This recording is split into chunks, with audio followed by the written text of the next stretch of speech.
मैं प्रकाश आपका स्वागत करते हैं आपके अपने करंट हेवन के यूट्यूब चैनल पर। साथियों, आज है 14 अगस्त 2021 से जितने भी करंट अफेयर के इंपॉर्टेंट क्वेश्चन बने हैं उसके साथ हम लोग डिस्कस करेंगे स्टैटिक जीके और रिलेटेड फैक्ट। यह सेशन डेली 6 बजे होता है। आप डेली सुबह मॉर्निंग सेशन इसको देख सकते हैं। साथियों, आप अगर इसे सुबह सुबह देखते हैं तो दिन भर आप ऊर्जावान रहेंगे और बेहद अच्छे तरीके से आपके किसी भी एग्जाम्स में आने वाले करंट अफेयर आप आसानी से करके आओगे। साथियों, यह सेशन बस आप डेली फॉलो करिए। चलिए आज के पहले प्रश्न की तरफ चलते हैं हम लोग। आज का पहला क्वेश्चन है, हाल ही में खु- खुदरा मुद्रास्फीति जुलाई में कम होकर कितने पर आ गई है। साथियों, बता देंगे जो मुद्रास्फीति है इसके बारे में तो हम अभी आपको बताने वाले हैं पूरा फुल डिटेल से क्या होता है। देखिए, मुद्रास्फीति जुलाई में कम होकर कितने पर आ गई है तो याद रखेंगे दोस्तों 5.59% पर। दोस्तों, मुद्रास्फीति क्या किसी देश के लिए सही होता है? तो आप बताएंगे नहीं, सही भी होता है और ना ही भी सही होता है। मतलब कि अगर यह एक मीडियम लेवल में होता है तो अब भी किसी देश के लिए बेहतरीन तरीके से काम वर्क करेगा। मुद्रास्फीति होता क्या है?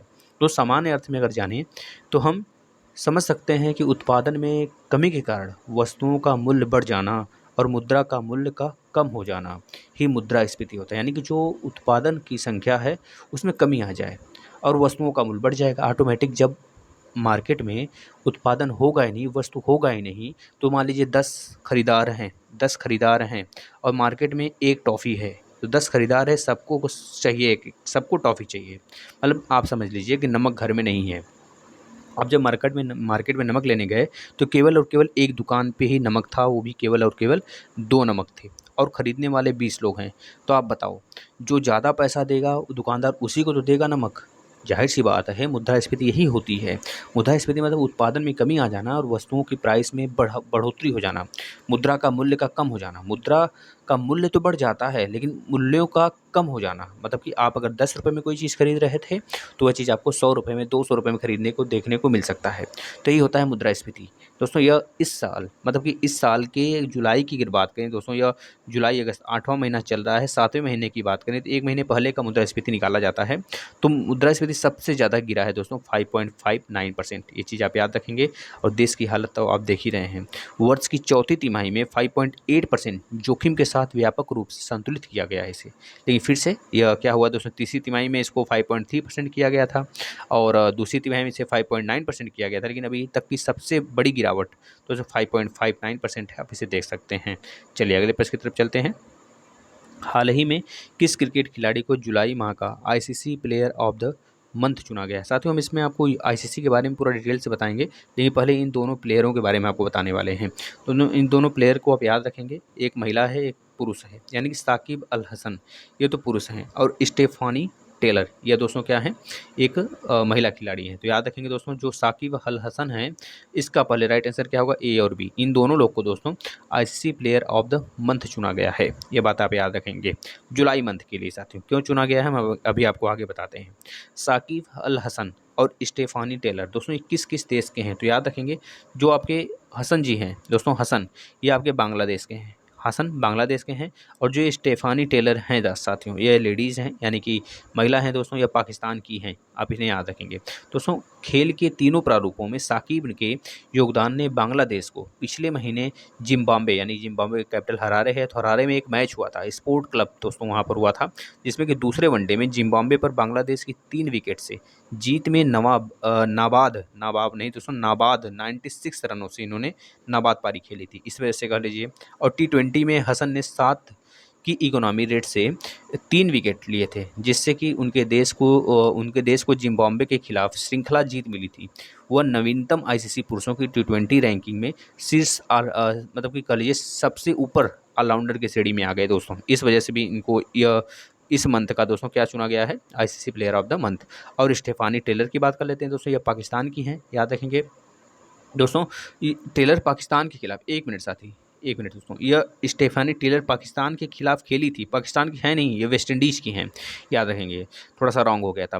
तो टेलर पाकिस्तान के खिलाफ सीमित ओवरों में जितने ओवर होते हैं, मतलब कि मान लीजिए अगर टी20 ओवर हो रहा है तो 20 के पहले ही, मतलब 20 ओवर के पहले ही इन्होंने बहुत बड़ी श्रृंखला में जीत प्रदर्शन की थी, अपनी मतलब जीत हासिल की थी। उन्हें टीम के साथी हैली मैथ्यूज और पाकिस्तान की फातिमा सना के साथ पुरस्कार के लिए नामित किया गया था, दोस्तों याद रखेंगे। लेकिन श्रृंखला में उनके हरफन मौला प्रदर्शन, मतलब कि बहुत तेज़ी से, कह लीजिए हरफन मौला का मतलब बहुत तेज़ी से उत्साहपूर्वक प्रदर्शन ने उन्हें सबसे अधिक वोटों का दावा दिया, मतलब दावा प्राप्त हुआ, और वह इस पुरस्कार को पाने में दोस्तों सबसे शीर्ष स्थान पे रही। तो याद रखेंगे जुलाई माह का ICC player of the match किनको किनको मिला है, साकिब अल हसन को मिला है और स्टेफानी टेलर को मिला है। अब हम आपको बताते हैं आईसीसी के बारे में। जब भी आईसीसी के बारे में हम चर्चा करते हैं तब आपको बीसीसीआई के बारे में बताते हैं, क्योंकि आईसीसी वर्ल्ड स्तर पे होता है, बीसीसीआई इंडिया लेवल पे होता है। तो आईसीसी का पूरा फुल फॉर्म क्या है? International cricket council. दोस्तों याद रखेंगे आईसीसी की स्थापना 15 जून 1909 को हुआ था। इसका हेडक्वार्टर दुबई यानी कि आपका जो संयुक्त अरब अमीरात है उसका कैपिटल दोस्तों दुबई वहाँ पर स्थित है, याद रखेंगे। उपाध्यक्ष इसके कौन है दोस्तों, बता देंगे। उपाध्यक्ष इमरान ख्वाजा हैं। अध्यक्ष कौन है? ग्रेग बार्कले हैं दोस्तों। कार्यवाहक सीईओ के रूप में भी बनाया गया जोफ एलार्डिस को। ये मनु साहनी की जगह बने हैं दोस्तों, मनु साहनी ने भी इस्तीफा दिया है। दोस्तों बीसीसीआई के बारे में बात करते हैं। बीसीसीआई का फुल फॉर्म क्या है? Board of control for cricket in India. अगर स्थापना की बात करें बीसीसीआई का तो दिसंबर 1928 में हुआ था। हेडक्वार्टर मुंबई में है। इसके सचिव जय शाह अमित शाह जी के बेटे। अगर अध्यक्ष की बात करें सौरभ गांगुली। और दोस्तों इतनी बातें आप याद रखेंगे। बीसीसीआई और आईसीसी में क्या डिफरेंस होते हैं आपको पता होना चाहिए, क्योंकि आईसीसी जो होता है वो इंटरनेशनल लेवल पे होता है, बीसीसीआई जो होता है दोस्तों ये इंडिया मतलब इंडिया लेवल पे होता है। चलिए अगले प्रश्न की तरफ चलते हैं जो आपसे पूछा जा सकता है। चलिए आज के अगला प्रश्न दोस्तों, हाल ही में डुरंड कप का कौन सा संस्करण होने वाला है? साथियों आपको तो पहले यह बात पता होना चाहिए डुरंड कप किस गेम के लिए दिया जाता है, मतलब डुरंड कप एक है। डुरंड कप आपने बहुत बार एग्जाम में सुना होगा, किस खेल के लिए दिया जाता है? जैसे कि नारंगा कप, चड्ढा कप, यह तो बैडमिंटन के लिए हो गया। जैसे कि आपने सुना होगा इंदिरा गांधी कप, है ना। आपने सुना होगा दोस्तों बहुत सारे कप होते हैं जो क्रिकेट में भी दिए जाते हैं। हाफ मैन कप हो गया, जैसे आपने सुना होगा एजरा कप टेनिस के लिए होता है दोस्तों, है ना। डेविस कप टेनिस के लिए होता है। तो आपने सुना होगा बहुत सारे। इसी प्रकार से डुरंड कप है, डुरंड कप, संतोष ट्रॉफी कप, तो उसमें यह सब दिया जाता है फुटबॉल के लिए। तो याद रखेंगे फुटबॉल में दोस्तों डुरंड कप अभी हाल ही में अपने प्रारूप में फिर से आ गया है। मतलब डुरंड कप अभी 1 साल से यह नहीं हो रहा था। तो बता देंगे एशिया का सबसे पुराना और दुनिया का तीसरा सबसे पुराना दोस्तों फुटबॉल टूर्नामेंट डुरंड कप 1 साल के अंतराल के बाद वापसी करने के लिए पूरी तरह तैयार हो चुका है। डुरंड कप का ये 130वां संस्करण है दोस्तों, याद रखेंगे 130 यानी कि 130वें नंबर का संस्करण, जो कि 5 सितंबर से लेकर 3 अक्टूबर 2021 के बीच कोलकाता और उसके आसपास के आयोजित होने वाले शहरों में खेला जाएगा। कोविड-19 महामारी के कारण पिछले सीजन में प्रतियोगिता रद्द हो गई थी, लेकिन अभी फिलहाल में दोस्तों कोलकाता और उसके आसपास के जितने शहर हैं हो सकता है वहाँ पर हो जाए। 5 सितंबर से लेकर दोस्तों 3 अक्टूबर तक यह प्रस्तावित है। 5 सितंबर टू 3 अक्टूबर 2021 में ही वह हो जाएगा। सितंबर अक्टूबर नवंबर यानी कि सितंबर अक्टूबर लगभग ये आप जोड़ सकते हैं। 5 उधर यानी कि 30 माइनस कर देंगे तो आखिर मिला जुला कर आपका 28 28 से लेकर 27 दिन तक, मतलब 27-28 दिन तक ये चलेगा साथियों। आप इस तरह से याद कर सकते हैं दोस्तों। डुरंड कप ऐतिहासिक अगर देखें इतिहास में इसका क्या योगदान रहा है, तो प्रतिष्ठित टूर्नामेंट पहली बार 1888 में दगसाई हिमाचल प्रदेश में एक दोस्तों जगह है वहाँ पर आयोजित हुआ था। इसका नाम मोर्टियर डुरंड के नाम पर पड़ा है। मोर्टियर डुरंड थे दोस्तों, उनके नाम पर डुरंड कप पड़ा है, याद रखेंगे। जैसे इंदिरा गांधी कप है, इंदिरा जी के नाम पे पड़ा है। राजीव गांधी के नाम पे पड़ा है दोस्तों, है ना। ध्यानचंद कप तो ध्यानचंद के नाम पे पड़ा है। इसी प्रकार से सेम ये भी थे जो उस समय भारत के प्रभारी विदेश सचिव थे दोस्तों, उनके नाम पर भी पड़ा है। टूर्नामेंट शुरू में ब्रिटिश सैनिकों के बीच स्वास्थ्य और फिटनेस को बनाए रखने का एक सचेत तरीका था, लेकिन बाद में इसे नागरिकों के लिए खेला जाने लगा, है ना। और वर्तमान में आप देख ही रहे हैं कि यह हमारा मोहन बागान कप हो गया, ईस्ट बंगाल कप हो गया, डुरंड कप हो गया, ये सब इतिहास में बहुत जाने माने दोस्तों कप हैं। सबसे पुराना मोहन बागान कप है, उसके बाद ईस्ट बंगाल कप है, उसके बाद डुरंड कप है दोस्तों। ये तीनों इतिहास में सबसे पुराने फुटबॉल कप हैं जो कि इस तरह से क्रम में जाने जाते हैं। चलिए अगले प्रश्न की तरफ चलते हैं जो आपसे पूछा जा सकता है। हाल ही में अंतर्राष्ट्रीय वामपंथी दिवस कब मनाया गया? साथियों याद रखें कि हाल ही में वामपंथी क्या होता है पहले ये बताते हैं हम आपको।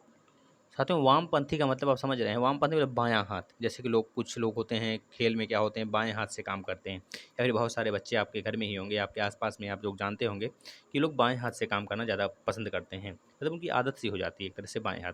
तो उनके लिए दोस्तों यह कह लीजिए उनका नुकसान फ़ायदा ये सब बताने के लिए अंतर्राष्ट्रीय वामपंथी दिवस 13 अगस्त को मनाया जाता है। जैसे कि अब मौखिक जैसे कि बोला जाता है लोग गाँव में या फिर आसपास में आप लोग सुनते होंगे, जो बाएं हाथ के प्लेयर होते हैं, मतलब बाएं हाथ से अगर कोई काम करते हैं तो वो ज़्यादा मौखिक कौशल उनके पास ज़्यादा होता है। मौखिक कौशल मतलब कि जैसे कुछ चीज़ अगर आप पूछते हैं तो उनके पास यह कौशल ज़्यादा होता है कि वह संभावना ज़्यादा होती है कि वह दाएं हाथ के अनुसार बाएं हाथ वाला जो है जल्दी बता देगा। तो इस तरह से कहा जाता है, लेकिन ऐसा शायद ही होता हो, लेकिन अब अगर कहा जाता है तो हम इसे मानते हैं। तो ये दोस्तों याद रखेंगे, पहले तो 13 अगस्त को मनाया जाता है, और 13 अगस्त को जो वामपंथी होते हैं उनके उत्साह प्रोत्साहन के लिए बढ़ावा देने के लिए मनाया जाता है साथियों।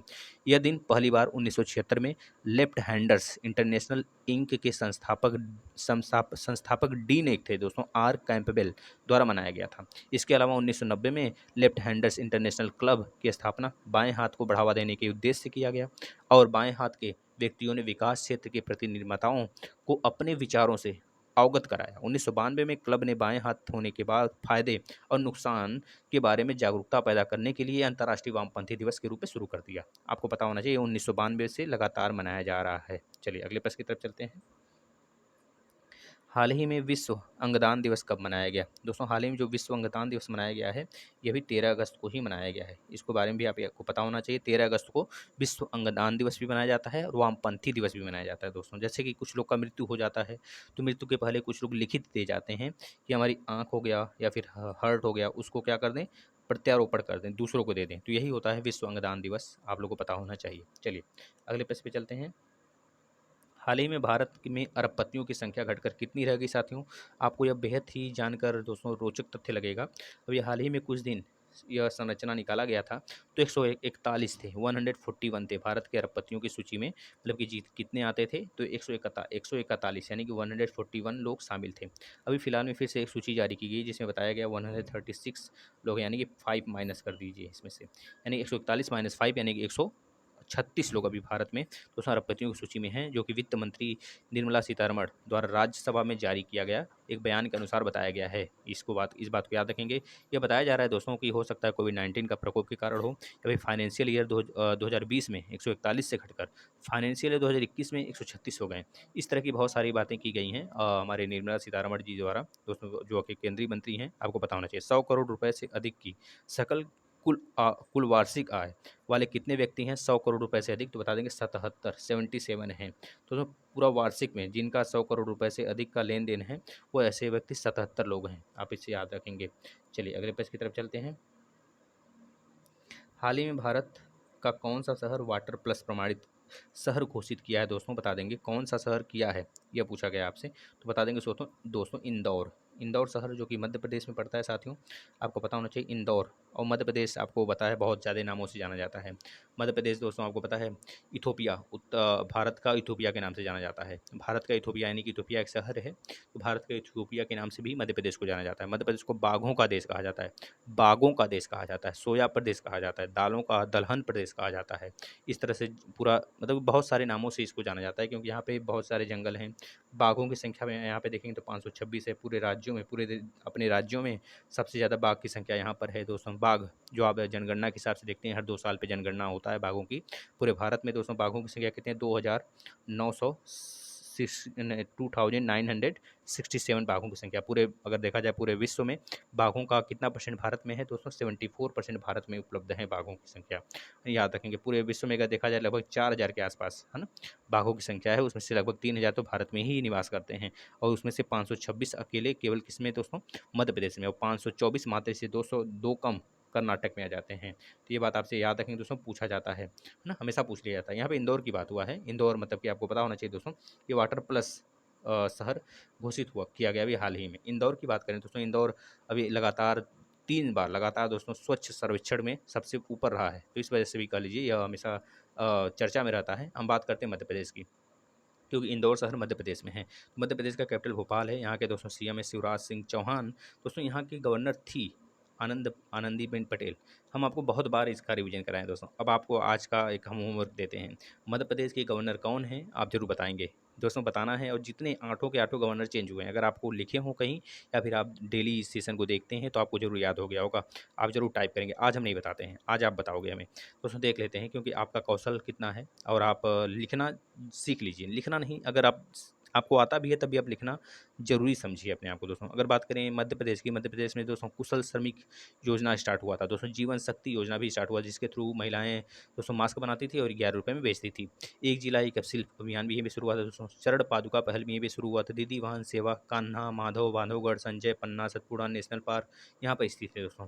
मध्य प्रदेश सरकार ने विदिशा शहर कि कह लीजिए सुषमा स्वराज के नाम पर प्रतिमा बनाने की बात किया गया है दोस्तों। होशंगाबाद का नाम बदलकर नर्मदापुरम किया गया है। लोकसभा की सीट यहाँ पे 29 है, राज्यसभा की सीट 11, विधानसभा की सीट दोस्तों 230 है। दोस्तों भारत का दिल भी इसको कहते हैं दोस्तों। 1 नवंबर 1956 की इसकी स्थापना हुई थी, याद रखें। चलिए अगले प्रश्न पे चलते हैं। हाल ही में किस राज्य ने बंगस आवाम मेला का उद्घाटन किया है दोस्तों? तो बता देंगे बंगस आवाम मेला का उद्घाटन दोस्तों जम्मू कश्मीर राज्य के दोस्तों उपराज्यपाल दोस्तों उपराज्यपाल जो हैं वहाँ के मनोज सिन्हा जी, उन्होंने किया है दोस्तों। याद रखेंगे जम्मू कश्मीर दोस्तों एक तरह से ये महोत्सव है।